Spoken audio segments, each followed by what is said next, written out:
Oh, guests. We have a guest. Oh, Kvod Rav, Rabbi Korupkin, welcome this morning. Thank you. Thanks so much for hosting me. Well, thank you for joining with us, and it's a really big cover. You know, normally the cover that people come for Siyum is they come for food. On Erev Pesach, everybody comes as the cover that's what we can eat so we don't have to fast Taanit Bechorim. But in the day of Zoom, when we can't really share food together, I don't know. I have a couple of candies I'm going to throw at the screen later on when we do the Siyum. I'm not sure much more we can do. Having a Talmud Chacham like you and a communal leader like you, Rabbi Korupkin, is really be shining the Simcha, and we are actually very happy that you're joining with us. And I see we have a number of members of the Chavri Kollel, the Avreichim of the Kollel with us, Rabbi Bergman, the Sgan, Menahel, as well as Rabbi Torchino was on before the Rosh, Beit Medrash. And I see, wow, and then Rafal is even really dressed up for the occasion. You're fair. Good kudos to you. Very nice. So let's see, as Rabbi Korupkin is here, and usually we wait till the 10:01 bell starts on the computer here in front of me. Not in any rush, so don't. So and then we'll introduce I wanted Rabbi Korupkin to really set the tone and be the first speaker here for us. So people are coming on, good. Yeshikoach. Korupkin, you spoke. Your words were very good yesterday in the Rabbi Sachs video. Oh, thank you very much. All right, so very nice. So I wanted really, as we begin here, I wanted to really welcome once again Rabbi Korupkin, the senior rabbi of the Bayit, who's taken time from his schedule, and the schedules are constantly changing as we zoom around Zoom these days. And to be able to set the tone for our Siyum today, it's actually a tremendous simcha to be able to celebrate being Messiah Masechet, and we've finished actually Masechet Megillah. We're now finishing Masechet Taanit, and we're going in from here. We're going to, of course, we just really cracked the Mishnah on Masechet Sukkah. Masechet Sukkah is a little more complex than Masechet. We're not going to actually roll it around as quickly as we did Taanit, but to really, for that transition, to have someone who's Mali Begadish and Torah to be able to set the tone for us. So I invited Rabbi Korupkin as my rabbi, my Rav, as well as I think the Rav of the 905 community, and really sets a tone for Torah learning, scholarship, and really communal leadership. So I'm starting to repeat myself, so I'm really going to introduce Rabbi Korupkin where he is and ask him, please give us, maybe set the tone for us for our Siyum today. Rabbi Korupkin, B'chavod Rav. Thank you, Rabbi Yeris. Thank you so much. That introduction sort of is an embarrassing one, and I hope to live up to a portion of it one day. But I wanted to just wanted to see everybody who's participating in this chabur. Rabbi Yeritz, what you have done to create this Seder Boker is really incredible, because you have called a group of balabatim from all over, not just from the Or Chaim area, and created a Kollel Boker where you're learning Torah Lishma. And it's tremendously productive, not only for each one of you, but it's productive for your families, and it's really productive for the entire community. The impact that each one of you is having collectively on the community cannot be overstated. My understanding is that you're making a Siyum on Masechet Taanit today. And so I thought, with your permission, that I would just take one. It happens to be an incredible Masechet. And it sort of is, the theme of Masechet Taanit is to make lemonade out of lemons. That's really the whole theme of what a tractate on fasting is all about. It's basically looking at an adverse situation and finding the Ribono Shel Olam in that adversity and having a profound religious experience as a result of that adversity. So I don't think it's a coincidence that you're finishing Masechet Taanit while we're in the midst of a pandemic. Because that in itself is sort of like, how do we find consolation amidst adversity is what Taanit is all about. So it's in that vein that I wanted to go over a story that you probably learned just maybe a few weeks ago. It's the Gemara in Masechet Taanit Daf Chaf Gimel Amud Aleph, the famous story of Choni HaMe'agel. And the story of Choni HaMe'agel has been different part. It's such a rich story, with so much very rich imagery that so much, you could take even a portion of that story and spend so much time on it. We know that the reason why he was called Choni, the circle maker, is because of the story that's recorded in the Mishnah, and that he drew a circle around himself and he said, I'm not leaving this circle until you Hashem, bring rain at a time of adverse drought. And even the way it rained, Choni was very insistent that it had to rain not too lightly, not too heavily, just right, like Goldilocks and Three Bears, but after it was over, Baruch Hu brought the rain. Shimon ben Shetach was so frustrated. Shimon ben Shetach, the leader of the Jewish community, was so upset with Choni. He said, what a chilul Hashem you potentially have made by confining God into this, literally this circle that you've drawn. And you could cause heaven to be profaned by being so insistent and forcing God's hand. But in the end, God listened to you, and Baruch Hashem, you averted a chilul Hashem. And Shimon ben Shetach compared Choni to a small child who thinks that the parent will always be there no matter what they need. Tati, pick me up. Tati, bring me the candy. Tati, bring me the toy. And the dutiful father, realizing the helplessness of the child, has no choice but to comply with the child's requests. Immediately after that story, the Gemara brings a later story of Choni HaMe'agel, who was the original model for Rip Van Winkle, in that he fell asleep for 70 years. And the story that the Gemara brings right on that same daf on Chaf Gimel Amud Aleph is the story of Choni saying that I could never understand this pasuk that we recite in Tehillim, Kapitel Kuf Chaf Vav, where it says in Shir HaMa'alot B'shuv Hashem et Shivat Zion Hayinu Kechol Lemim, that when God will return us from our exile, we will have been like dreamers. And Choni HaMe'agel said to himself, well, we know the period of captivity between Bayit Rishon and Bayit Sheni was 70 years. How can a person be asleep for 70 years? And of course, you know that triggers the story as to how Choni himself fell asleep for 70 years and was the Rip Van Winkle of his time. But the first question is, Choni was no dummy. He was not only a big tzaddik, but he was a chacham. Why couldn't he have looked at the pasuk in its simplest meaning and say, it doesn't say, B'shuv Hashem et Shivat Zion hayinu cholmim, it said hayinu kecholmim. We will have been like dreamers, not mamash dreamers in a sleep. So why was Choni having so much difficulty just reading the pasuk? Was he so literal that he couldn't appreciate a metaphor for what it was, just simply that, a metaphor? And then the Gemara continues that story.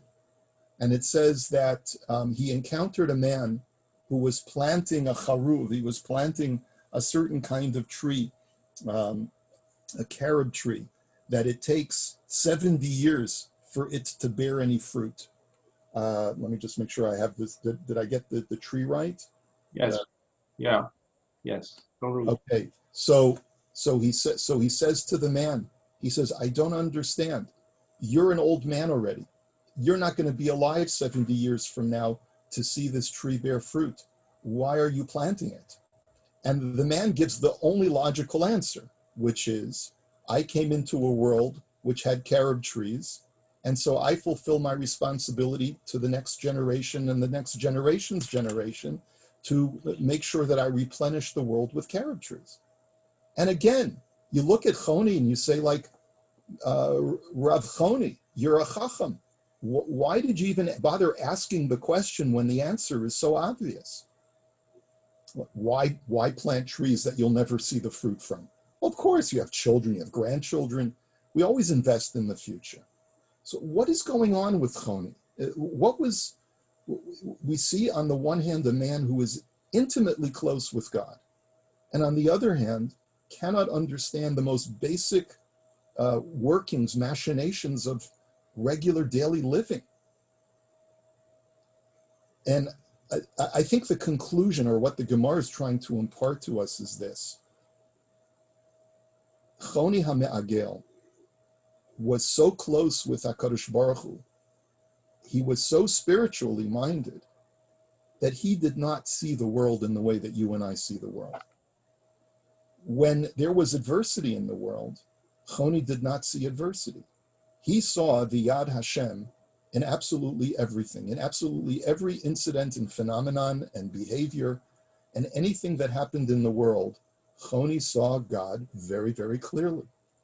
And it was as a result of that that he felt that he could expect Hashem, you and I are so close. I expect that when we need rain, you give us rain, plain and simple. To say that Choni had bitachon would be a misnomer, because bitachon means that even though I don't see Hashem, I trust that he's there and he has a purpose. Choni didn't not see Hashem. He saw Hashem everywhere. Everything in his life was God, everything that he saw in life, the Ribono Shel Olam was present. And this is a type of vision that is the apex of humanity, but it is also not sustainable for most human beings. And it's not really realistic or even desirable that in Hashem's eyes, that human beings have that kind of view of the world. Hashem created us with an occlusion of vision. He deliberately put us in a world of obscurity, a world that is shrouded in mystery, because he wants us to have bitachon. He wants us to ask the questions and not have the answers, so that we place our trust in Hashem, and through that bitachon, through that emunah, we are able to grow, and that's part of the service that Hashem asks of us. Believe in me and trust me even when you don't understand what's going on. Choni had already surpassed that. And what the Gemara is trying to illustrate is that that became a liability for him. Why?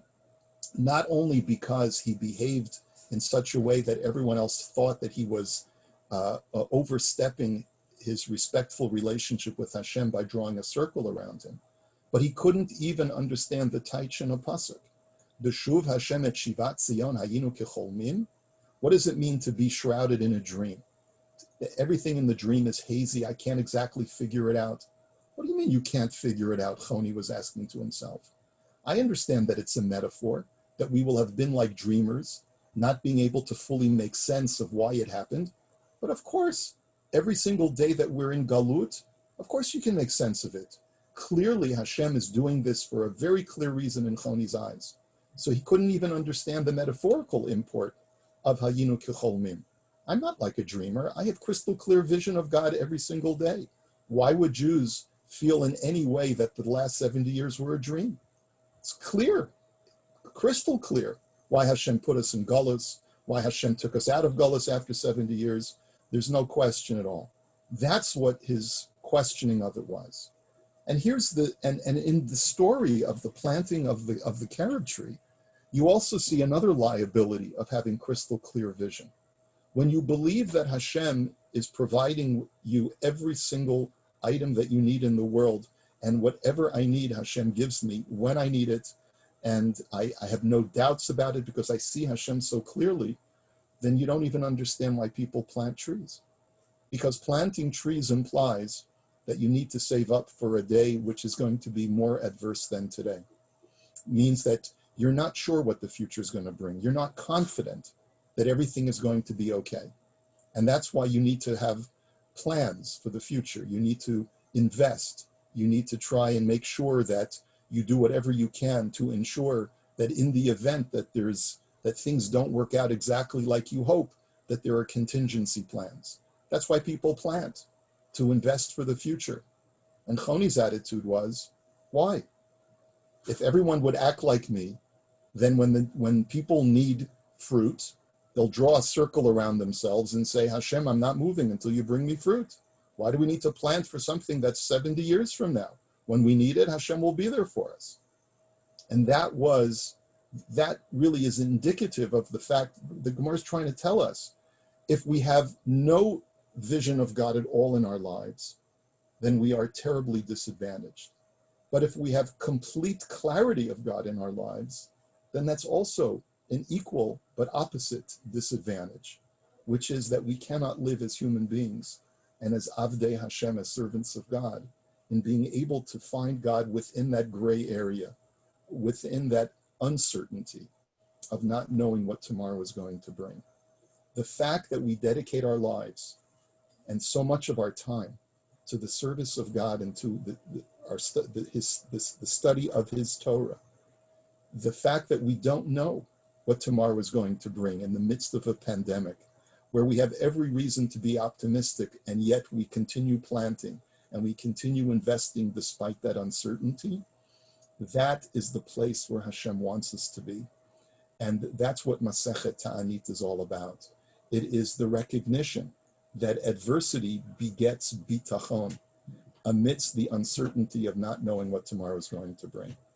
So again, I say to you, it's the perfect Masechet to finish during a pandemic.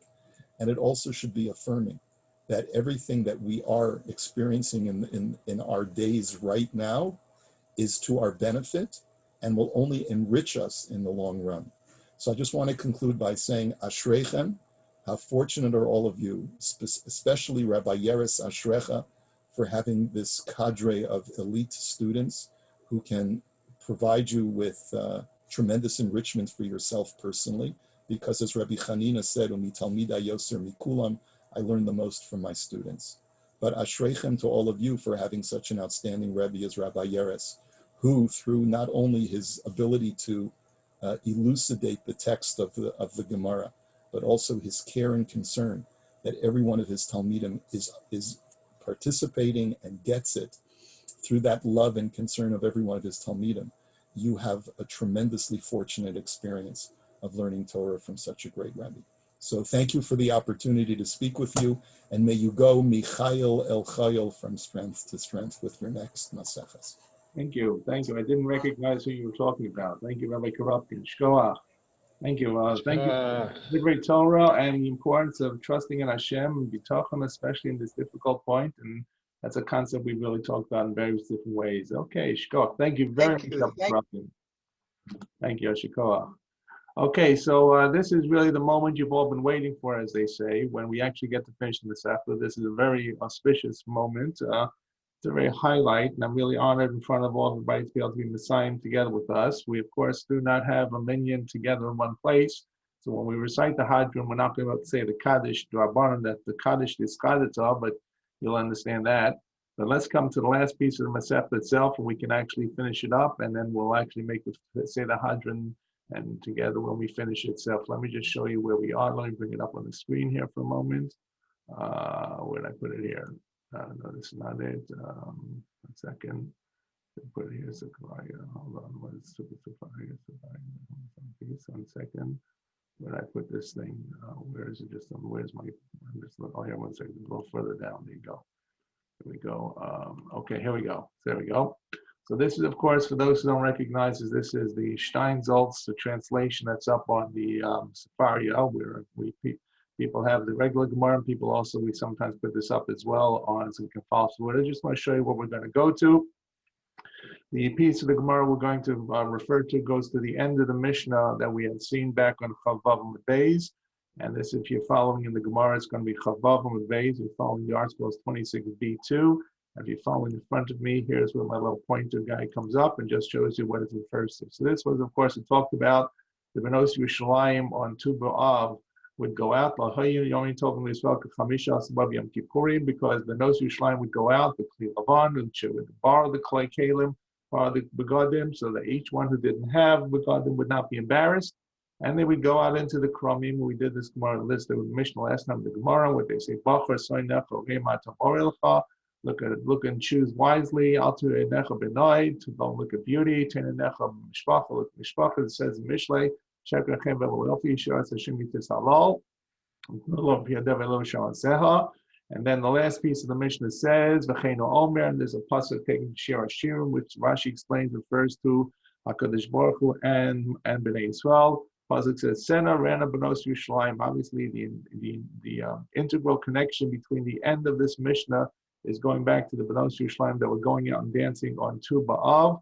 And it says, Sena Rana Benos Yerushalayim, B'melech Shlomo, go forth, the Bnei Benos Yerushalayim, B'melech Shlomo. So, in the Torah, in the crown that your mother gave you, b'yom chas nosov, b'yom simchas libo, the day of your wedding, and the day when you are happy. So this is seen as an analogy really to HaKadosh Baruch Hu, B'nai Yisrael. Melech Shlomo is really seen as equivalent to HaKadosh Baruch Hu, Melech Shalom Shalo, and Imo, his mother, is seen as B'nai Yisrael. Aim, Bat, these are kind of relationships that are very close between parents, between a father, between a spouse and a bayit.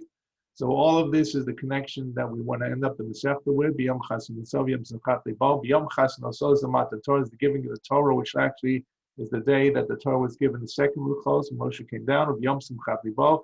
So Binyan Beis HaMikdash is referred maybe to the future Beis HaMikdash or the second Beis HaMikdash. Yibana b'mher v'meinu, the third Beis HaMikdash shall be built in our times.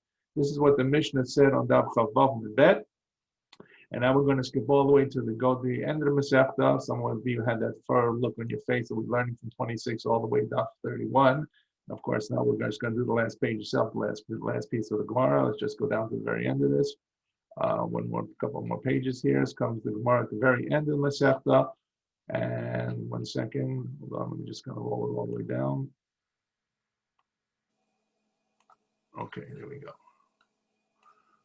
So we had done last time about what the Benos Yerushalayim were saying in the fields, and this brings us down, right? The ones who are beautiful said, what did they say? What did the beautiful girl say? If you look, take your look for beauty because the woman has beauty, and more importantly, those with yichus would say, look at the mishpacha,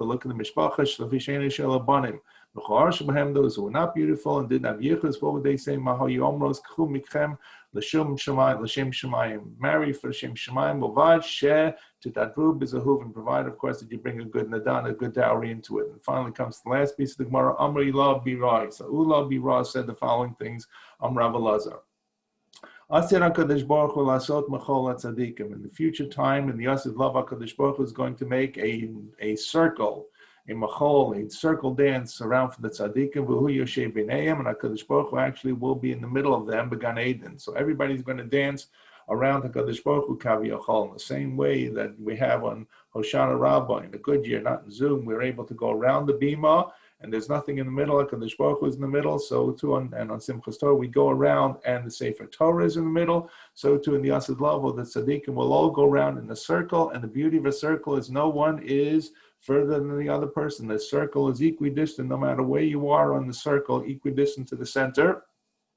And HaKadosh Baruch Hu is in the middle of Gan Eden. Everyone, the tzaddikim will point with his finger and point to HaKadosh Baruch Hu with the clarity. Rabbi Korupkin talked about living in a world where we're living in a pandemic, unfortunately, and the sadness, we don't see the clarity of HaKadosh Baruch Hu. This has to pun him, but everybody will see and point with their finger to HaKadosh Baruch Hu, who sits in the middle, and of course, they'll have that clarity to understand what they are. I think some of the Mepharshim point out that all tzaddikim have different ways to approach HaKadosh Baruch Hu. I have this grand vision that when we get to the Olam Ha'emes, there's going to be 100 doors, and everybody goes in a different door. But once we get into the door on the other side, it's one big hall. Everybody's in the same hall together. And this is the tzaddikim. All the tzaddikim approach HaKadosh Baruch Hu in different ways, but they all say, Zeh Hashem, Zeh Elokeinu Zeh. Avama b'yamahu, Zeh Elokeinu Zeh kivinu lo v'yoshenu, Zeh Hashem kivinu lo negil of nismechabal. This is HaKadosh Baruch Hu that we can see, that will save us. And they're pointing the finger directly to HaKadosh Baruch Hu. This is, behold, this HaKadosh Baruch Hu we waited for, Shekivinu lo, we've hoped for, and they will recognize HaKadosh Baruch Hu will be the one who really saves Klal Yisrael. Hadron alach b'shlosha prakim, eslik alon Masechet Taanit. So this is the end of the Masechta, Baruch Hashem. Before we actually reach, and when we reach the end of this Masechta, and it completes on a really very positive point, which of course about the Yasid Lavo, that all the tzaddikim, and we hope that we will be among the tzaddikim, they'll all be sitting in the Gan Eden together, pointing to HaKadosh Baruch Hu and recognizing the closeness that we have for HaKadosh Baruch Hu. So in our present area, our present generation, where we have this unclarity of vision, this hester upon him, we look forward to the time where HaKadosh Baruch Hu will be clear for us. I thought maybe before we recite the Hadron, I'd just show you one little piece here from the Steinsaltz commentary, the actual Steinsaltz in the Gemara itself. Let me just put that quickly up on the share screen. We can take a look at this here. I think it should be here. Let's see now. Steinsaltz, where are you? Steinsaltz, here we go. Okay, here's the Steins. Here's the commentary of Steinsaltz on this. Mechol tzadikim kar katvu rishonim v'achronim shinyan zeh yesh bo mesoret haTorah. This is a tradition that we have in the Torah. This idea of the tzadikim going around to HaKadosh Baruch Hu. V'katv Rabbeinu B'chaim. Rabbeinu B'chaim, the Torah says, here's what's the symbolism. Ki mechol shu b'tzurat agol. This circle, which is in the circle, the Dantrian circle. B'samel dava shein lo sof. There's no end to it. In other words, there's a continuum going around and around. Remez l'shefa she'yavol tzadikim la'atid. It's a symbol, therefore, Kadosh Baruch Hu's sustenance, Kadosh Baruch Hu's shefa bracha that He brings will have no ending. It goes around in a circle and a circle. Some of you know that, unfortunately, we look the other way around. We say that a circle is a symbol for avelos, right? An oval has an egg when they come back to the Sudas Avrah. Yaakov was mourning the loss of Avram Avinu. He was making lentil soup and he gave it to Esav. Circles represent sadness, but Rabbeinu B'chai says, no, circle represents happiness. You go around and around. There's no end to the bracha Kadosh Baruch Hu gives. At that time in the future, everybody will be on the level of nevuah. Everybody will point directly to Hashem. That's clear. And he says, there's also an understanding here that the hidden parts of Torah will be revealed. There's many parts of Torah we don't understand. That tzaddikim will get clarity at that point. And that's why they point with their hands. They understand clearly everything that's happened in the world. It all is clear. And even the secrets under the surface, what's written in the Holy Torah, will begin to understand as well. And this just again really connects it to the previous piece about the Bachurot, the Betulot, together with the Zakanim celebrating together. He says that's why they're connected, both these things together. But this is really the conclusion of our Masechet Hadron Alach, the Masechet Taanit. Hadron Alach said we read this in conclusion of the Masechet, the end of the Perek we're finishing, and now we're going to go on to the reading the Hadron. Hadron Alach b'shlosh prakim Maslik Alach Masechet Taanit. Hadron Alach b'shlosh prakim Maslik Alach Masechet Taanit. Hadron Alach b'shlosh prakim Maslik Alach Masechet Taanit. Let me put up the Hadron. I really copied the Hadron so we could all see it together. Once again, we're going to put this Hadron up in a moment. Let's see. Here we go. Okay, there we go. This is a beautiful Hadron. You can all follow it as you see what it is, and maybe if we have a chance a little bit later before the hour is up, we'll tell you a little bit what the Hadron actually means. Hadron Alach Masechet Taanit. I think I actually want to stand when I read this. I feel so emotional about it. Hadron Alach Masechet Taanit. The Hadron Alach Daitan Alach Masechet Taanit. The Daitan Chalon Los Isnashim Minas Masechet Taanit. Los Isnashim Minan Lo B'Yama Hadem V'Lo B'Yama Diyasid. Hadron Alach Masechet Taanit. Hadron Chalon Lo Daitan Alach Masechet Taanit. The Daitan Chalon Los Isnashim Minas Masechet Taanit. Los Isnashim Minan Lo B'Yama Hadem V'Lo B'Yama Diyasid. Hadron Alach Masechet Taanit. The Hadron Chalon Daitan Alach Masechet Taanit. The Daitan Chalon Los Isnashim Minas Masechet Taanit. Los Lo B'Yama Los Isnashim Minan Lo B'Yama Hadem V'Lo B'Yama Diyasid. You would summon for Nechad no him say Shtei Torah Schal Masen Bal Mazer Tim Masen Alava Chanina Bar Papa Ron Bar Papa Nachman Bar Papa Achi Bar Papa Abba Bar Papa Rafam Bar Papa Rachish Bar Papa Borcha Bar Papa Ada Bar Papa Dar Bar Papa Yarav Nod Nalhino is the very Torasco Befino Befio Samcha Beisov and Anachlu Kulano says when it says Samcha Beisov Kulano Yodesh Mecha Lom De Torsecho Miavaita Kameni Ulom Kimalom Hilehi Liviton Mechukechel Mano Evosh the Olam lo eshkach pikudecha kipam chisani baruch atah Adonai lamdeni chukecha amen amen amen selavoed bodim anachnu l'fanecha adnalhin v'seinu shesamtu chalkenam yoshe beis hamikdash v'samtu chalkenam yoshe kronos shana mashkimim v'hem mashkimim ana mashkimim l'divrei Torah v'hem mashkimim l'dvar b'teilum ana mamem v'hem mamelum ana mamem kamascha v'hem mamelum v'hem kamascha ana ratzim v'hem ratzim ana ratzim v'shach l'chaim l'va B'motzim l'shachas shnema v'atol him toridem l'shachas anshei damim u'mirma l'echzu yemem v'niaf tachbach yiratzim l'fanecha Adonai Elohai kishem sh'azartanu l'sayim Maseches Taanit kain ta'azreinu l'haska Masechtos esfar machem l'sayim l'ilma lamed lishma v'lasos l'kaim v'skol divrei tam tosechem yavah v'schus kol tanaim v'amorayim v'talmidei chachamim yamod lanu v'zareinu shlo tamush ator mipino mipi zareinu ad olam Iskayim Bwana B'Salecha Tancha Oscha B'Shachva Tishmu Lecha V'Agitzosa Hitishishecha Kivir B'Orimecha V'Yosifu L'Chosh Noschaim Orachan Orach Yom V'Mimina V'Smola Oshe V'Kavod Adonai Oz Lamuitain Adonai Baruch Zemo V'Shalom. Unfortunately, we do not have a minyan that is together in one spot. We have a virtual minyan, so we cannot say the Kaddish. But to kind of case We can sing. Yes, we should sing. What should we sing? We should sing something. Kimitzion. Kimitzion. Okay, we can sing Kimitzion. Okay. Kimitzion. Say so. Hashem Yerushalayim. Yerushalayim, Kimitzion,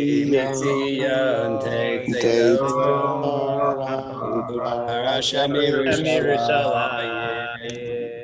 Kimitzion,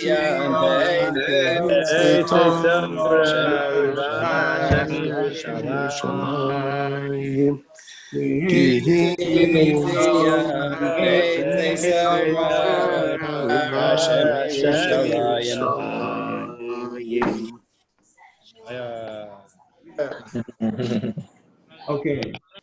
Okay, so I was told the music didn't come across. Is that true? Oh well. That came across. No, I heard the music. No, it's fine. But I don't know. There's those who heard it. That's a sign from the Shemayim that something good is going to happen. Anyway, it was Oseh Shalom Bim Ramah for those who missed it, and it's a good transition to our Divrei Bracha that's going to be given by the Rosh Beis Medrash, who I'm told is going to speak about the Kaddish, and we didn't get to say the Kaddish, and we sang Oseh Shalom Bim Ramah. At least we played it in the background. It's really we only do what we can do because we are supported and we are part of the Beis Medrash Zichron Dov, and I see Eli Rubenstein is on the wire as well. Once again, we recognize and support. We recognize it's in memory of his father, Bill Rubenstein of Lange Yor of Olav Shalom. And it's really a pleasure to have the Rosh Beis Medrash, Rav Tochino, who really sets the light and sets the path for us to give us the Divrei Bracha for the front. Rav Tochino, please. Rabbi Yeris, thank you so much. Really, kol hakavod to you. As Rabbi Karapkin said before, you built up this program from scratch. I remember our initial meetings about this a few years ago, at the time when you had retired from chat and you were learning with us every day just to be able to continue learning. And we saw there was so much potential for more, and you've really done it. From the beginning, from recruiting people, from spreading it to the shuls, and most important, from the way that you teach and the style that you have, which I hear from so many of the participants in the Seder Boker about how there's individual attention. Your concern is really to make sure that everybody is learning and that everybody's getting it, and that's why we're all here. So kol hakavod for all that you've done, and kol hakavod to the Seder Boker Chavra for all you've done. First in person, now by Zoom, then there was a hybrid. Now we're back to all being on Zoom, God willing, back in person again, whenever that's the Machol, that's the Machol, going around the Machol and Tzadikim in the circle. You got it. Also, Rabbi Karapkin, thank you very much for your remarks this morning and the support in general for all that the Beit Midrash does. And absolutely, I want to add to Rabbi Yeris, my thanks to the first president of and the founder of Beit Midrash Zichron Dov, Eli Rubenstein. So as Rabbi Yeris noted earlier, unfortunately, we're not able to say Kaddish with the Siyum, but I think that the message of the Siyum Kaddish is very much here today.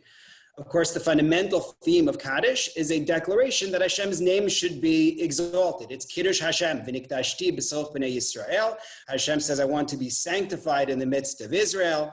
Even more in Yechezkel, le'inei amrim goyim rabim, that Hashem is to be sanctified before many nations.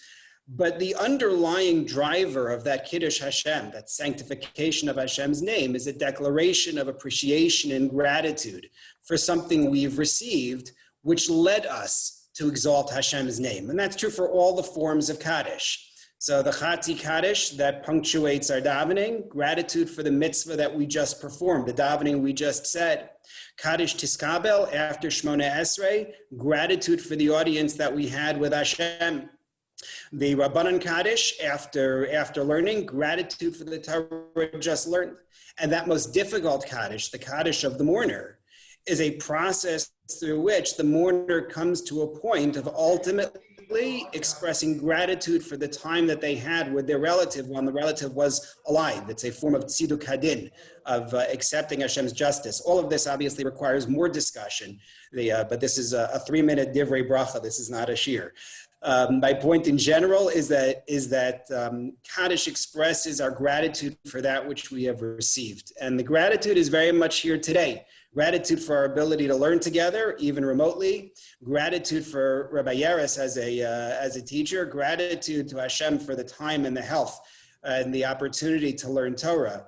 All of that gratitude, which would have gone into the Kaddish, is still very much present and is a Kiddush Hashem. May all of us merit to celebrate more Siyumim and to recite the Kaddish not upon grief, but rather the Kaddish of celebration. Thank you. Shkoa. Thank you very much. Amen. So I do want to really recognize the involvement of the guys here, the share. You give me the strength to prepare it. You give me the strength to do this. And as I think Rabbi Karupkin mentioned earlier, Yossi Mechavariai, Yossi Mitalmidai, I learned mostly from my students. You've kind of challenged me to keep it up. I also really want to recognize, I know that Dan actually sponsored the Toronto Torah this past Shabbos in my honor and the honor of our Siyum, and as well to recognize the Chevra who got together on sponsoring the Yarchei Kala on January 3rd in my honor. Those are actually very meaningful moments in my life, and all the things that were said this morning, I really want to thank Rabbi Tuchin and Rabbi Karupkin as well for the Divrei Shevach that they said about me, and most importantly about all of us. What's more important than me is really all of you people who've made the time in the middle of a day or the beginning of a day to sit down. We do it every day, 4 days a week, Monday, Tuesday, Wednesday, Thursday for 2 hours. And you're really regular kind of guys, and you're there and you participate as well. We don't have the availability of time and perhaps programming to have everybody give us words of bracha, but I did want to have one person, Rafal, has actually volunteered to kind of speak on behalf of the entire Chevra. This will be the last speaker, so for those who are sitting at the edge of your seat and say that I only have so much of my ability to sit in one place before I started wandering around, Rafael will speak on behalf of everybody together. So Rafael, who's been here from the beginning, probably was the first one who walked in the door, may have been one of those who planted the seed for the entire group. Really, it's our pleasure to have you speak to us and maybe reflect on what we're doing and what the group is all about. Rafael, please. Thank you. Can you everyone hear me? Yep. Good. Yes. Yeah. So on the principle that fewer speeches are always better than more speeches, I'm going to speak on behalf of everyone, but I am incorporating the thoughts that have been shared with me over the past week from some of the other guys. First, I want to express our hakaras hatov first to you, Rabbi Karupkin. We're truly honored that you took the time to speak with us. And you see firsthand at the Bayit the benefit of this type of class with Rabbi Eisenberger's long-running morning class, which was affectionately described to me as the Zaidi Kollel. We also want to thank the Beit Midrash Zichron Tov and Rabbi Tershiner. You championed this idea from the beginning, identified Rabbi Yeres as the teacher, and put everything in place to make it happen. And I also want to thank the Avrechim, who speak to us every Thursday. It's been great for us to get to meet each of them and to hear their Torah insights. And what's especially nice is that they often know our names. And that makes us feel really closely connected to this amazing Beit Midrash. And Acharon Chati, thank you to Rabbi Yeres. When I asked people for their thoughts, a recurring theme was appreciation for the dedication of Rabbi Yeres to making this program a meaningful success. He has been preparing for 2 and sometimes 3 different daily shiurim 4 days a week for over 2 years. This includes preparing and sending out the source sheets the night before and finding other resources to help clarify what we're learning. For example, last Thursday, he showed us a YouTube video from the Ir David organization to help us understand the Pasuk and Shmuel Beit. He constantly looks for new things, such as having a virtual Kumsitz every Thursday to put us in a Shabbos frame of mind.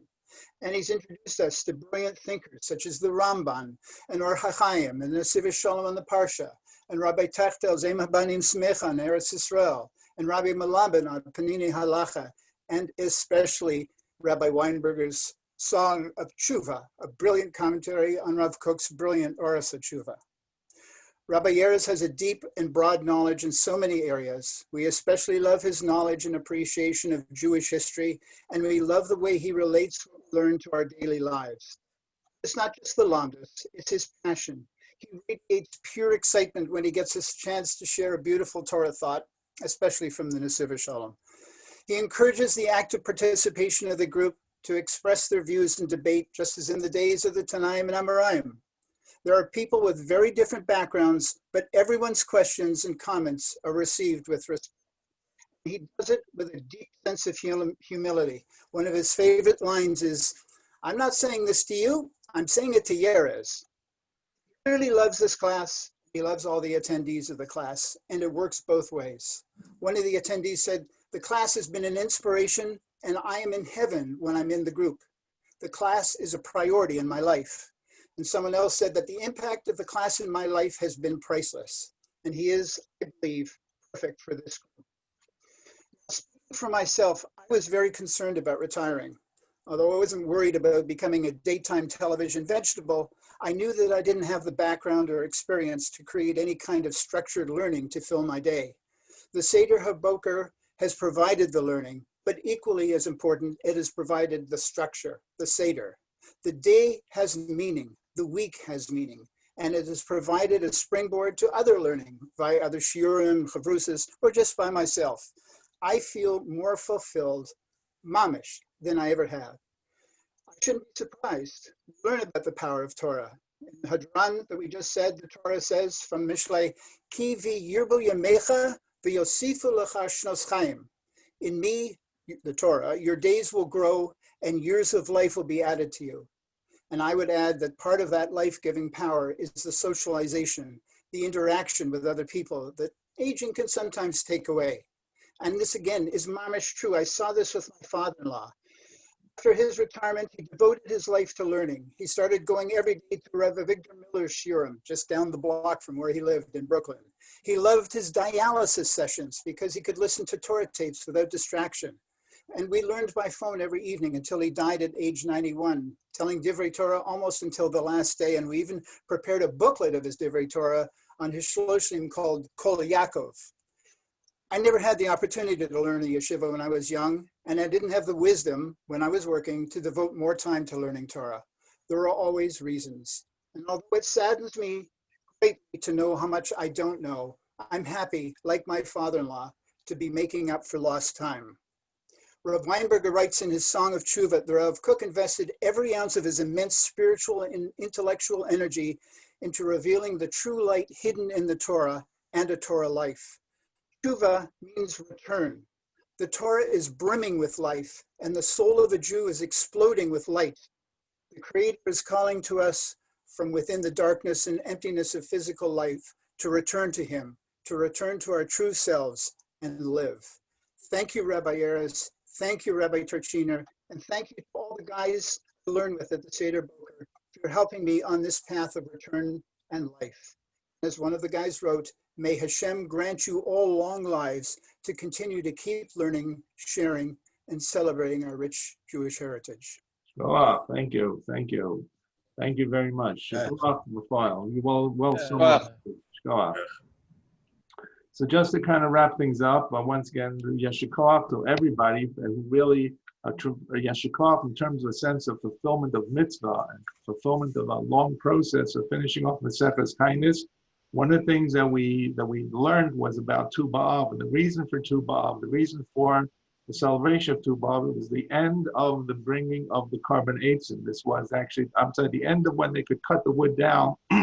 We're bringing the wood for the carbon eitzim. The wood had to be cut by the 15th of Av because after that point, it would no longer dry as well because the sun was going further down on the horizon. It would not kiln as well, it would not cure as well, and therefore that was the end of it. So Mepharshim pointed out, well, what's the big deal?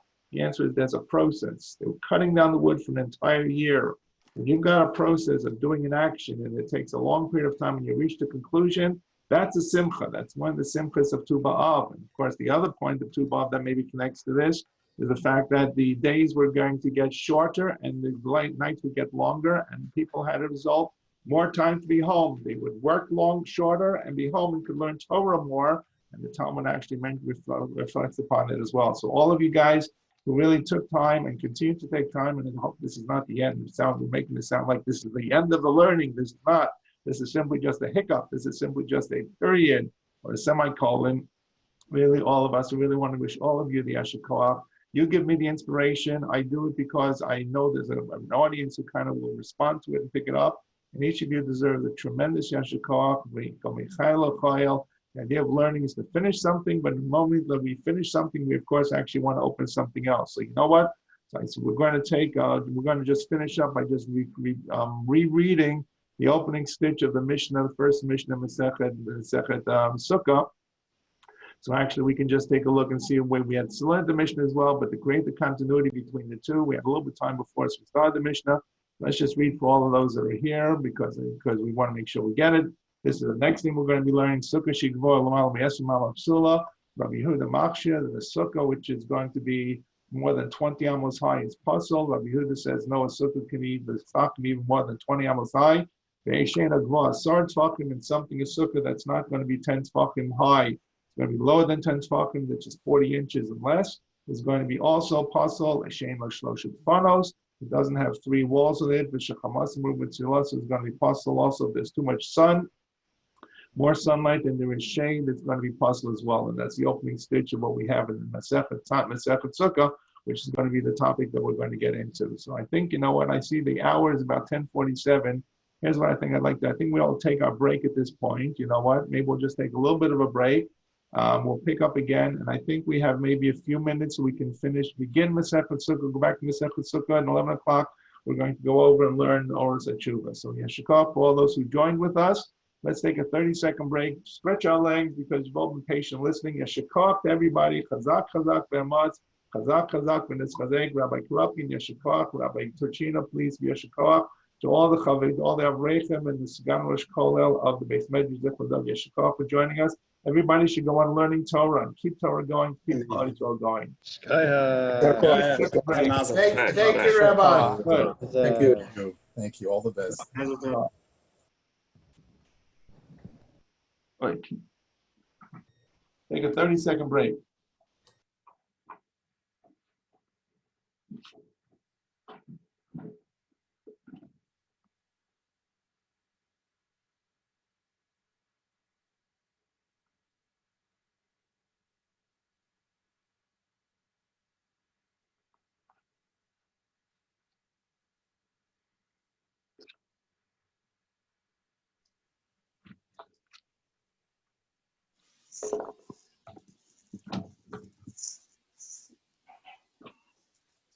It was a beautiful celebration, Rabbi. I think so, yeah.